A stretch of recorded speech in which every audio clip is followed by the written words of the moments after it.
Today we'll discuss the specific documentation requirements for wounds and lesions versus chronic skin ulcers and pressure ulcers. There is no reimbursement for a wound or lesion alone, so you must describe exactly what you see and call the skin manifestation exactly what it is.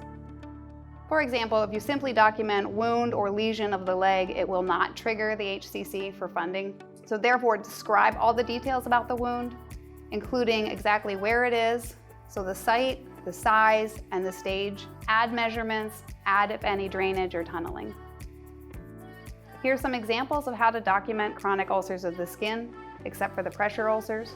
If your patient has diabetes with a foot ulcer or other skin ulcers due to diabetes, documenting it as such will trigger the HCC 161. Ulcers caused by atherosclerosis must be described in detail, including the type of vessel and the location of the ulcer. In some cases, HCC 161 will then be replaced by HCC 106.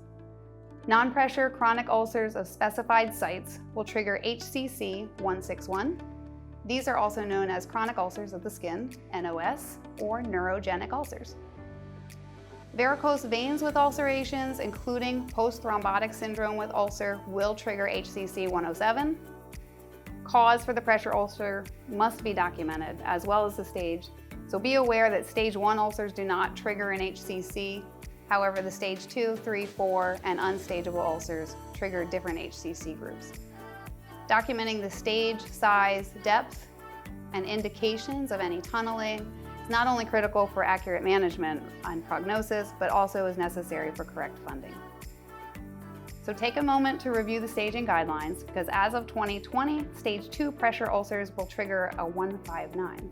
Including pictures with all your measurements is the best practice for documenting all skin issues, especially when it comes to the openings in the skin. Remember, you can't go wrong when you say what you see. I'm Dr. Amy Capuccia. This has been your MRA Tip of the Day.